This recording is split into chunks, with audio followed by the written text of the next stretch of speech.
Lucunya Ketua Robitoh Alawiyah Topek Assegaf tak mampu membantah keterputusan nasab kaum Habib dari Rasulillah. Kini ia mengajarkan kepada habaib dan kepada para mukibinnya agar mata serta telinga mereka menjadi tuli dan buta, supaya nasab mereka tetap aman dari koreksi yang dilakukan para ulama Nusantara.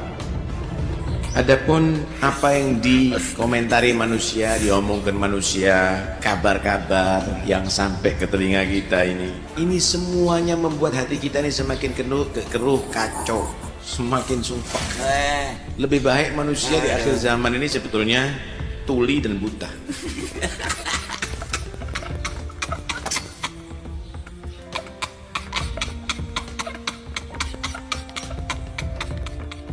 Mereka doktrin umat, mereka doktrin jamaah untuk buta hati mereka, hanya melihat cinta dari mereka. Ini adalah penjajahan pikiran, penjajahan rohani, karena yang diajarkan adalah kebutaan, yang diajarkan cinta, dipanggilnya pengikut itu muhibbin. Membuat hati kita semakin dalam keadaan bimbang setiap saatnya, penuh kekhawatiran, penuh kegundahan. Dan itu semuanya lewat pandangan kita dan lewat pendengaran kita. Kalau sudah buta dan tuli, mungkin makhluk ini sudah menjauh daripada kita.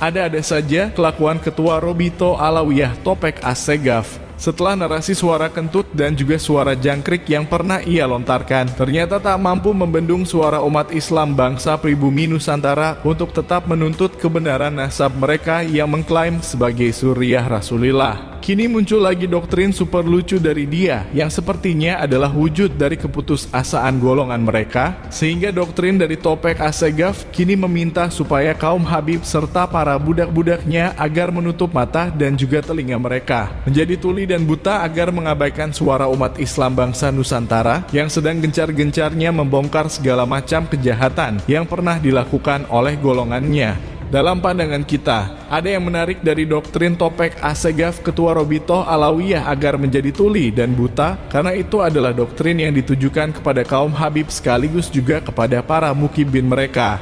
Jika selama ini yang ia doktrin hanyalah budak-budak mereka, kini kaum Habib pun ia doktrin juga. Sebab masih ada beberapa oknum Habib yang terus mengcounter para pejuang pelurusan nasab dan sejarah, namun yang disampaikan selalu blunder dan akibatnya semakin menyudutkan golongan mereka saja. Inilah yang menarik bagi kita, karena ini adalah hal yang tidak biasa, di mana seorang Topek Assegaf Ketua Robitoh Alawiyah yang biasanya hanyalah mendoktrin para budak-budaknya, kini kaum Habib pun terpaksa harus ia doktrin juga demi mengamankan nasab palsu golongan mereka. Doktrin supaya menjadi tuli dan buta yang ditujukan untuk kaum Habib jelas tujuannya adalah supaya kaum Habib menutup mata dan telinga mereka atas suara dan tindakan umat Islam bangsa Nusantara yang sedang menuntut kebenaran nasab mereka. Ia khawatir jika ada oknum Habib yang terus menanggapinya, maka justru akan semakin membongkar kedustaan golongan mereka yang selama ini mengaku sebagai Zuriyah Rasulillah. Sedangkan doktrin tuli dan buta yang ditujukan kepada budak-budaknya adalah supaya kaum budak menutup mata dan telinga mereka. Terlebih lagi supaya menutup hati mereka agar tidak mau menerima kenyataan bahwa tuan majikan mereka bukanlah zuriyah dari baginda Nabi kita. Tidak mau menerima kenyataan bahwa tuan majikan mereka telah melakukan berbagai kejahatan di atas bumi Nusantara, membelokkan sejarah dan nasab para leluhur bangsa, hingga yang terakhir terbongkar sudah bahwa tuan majikan mereka telah menzalimi zuriyah Sunan Ampel, salah satu penyebar agama Islam di Nusantara, dengan merampas 15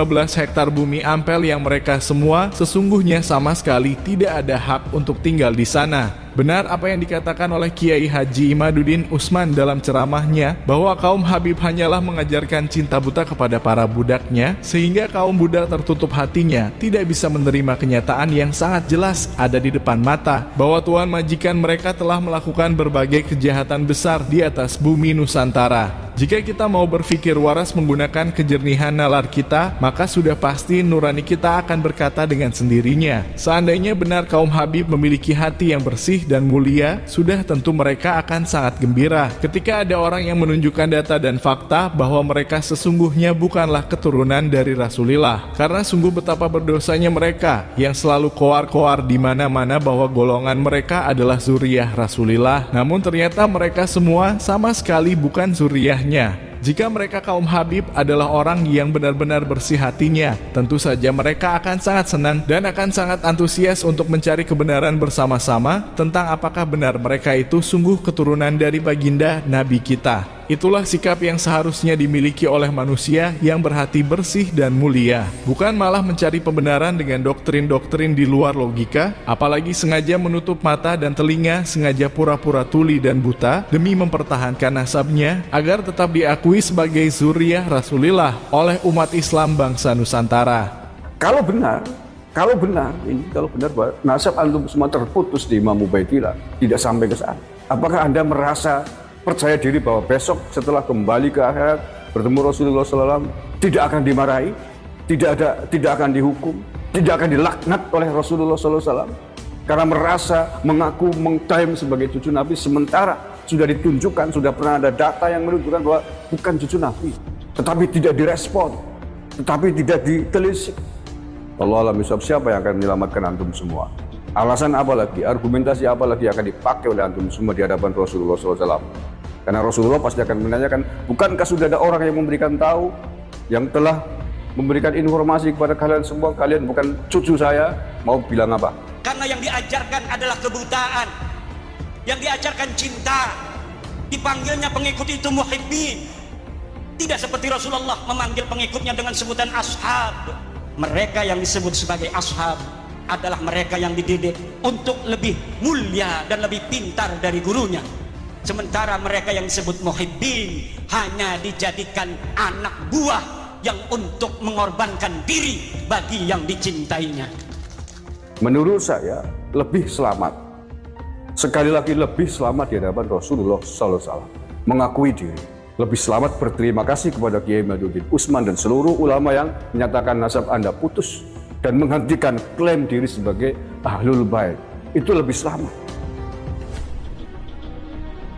Sudah ditunjukkan data dan fakta bahwa nasab golongan mereka sangat diragukan sebagai keturunan Rasulullah. Namun respon yang ditunjukkan justru sangat memusuhi para ulama yang telah memberitahu tentang keterputusan nasab golongannya. Dari situlah maka sangat mudah bagi kita untuk menyimpulkan bahwa mereka sesungguhnya adalah golongan manusia yang berhati durjana, yang sengaja menutup pintu dari segala kebenaran yang ada, karena kebenaran tersebut bisa sangat merugikan bagi kehidupan mereka. Kita tidak sedang berusaha menyadarkan golongan mereka, karena sudah pasti orang-orang tersebut tidak akan bisa sadar untuk selama-lamanya, sebab tidak akan mungkin mereka bersedia kehilangan kenikmatan dunia, dipuja-puja oleh umat manusia atas klaimnya sebagai zuriyah Rasulullah. Yang bisa kita lakukan hanyalah mengajak berpikir waras kepada umat Islam bangsa Nusantara, supaya pikirannya bisa terbuka, bisa melihat seperti apa sesungguhnya golongan manusia yang selama ini dimuliakan dan dipuja-puja olehnya, karena dianggap sebagai keturunan Rasulullah. Sekali lagi, jika golongan mereka kaum Habib adalah golongan manusia yang bersih hatinya, maka sudah tentu mereka akan bersedia bersama-sama menelusuri tentang kebenaran nasabnya sebagai bentuk ketakutan mereka terhadap Allah Ta'ala, jika ternyata golongan mereka memang bukanlah zuriyah dari baginda Nabi kita.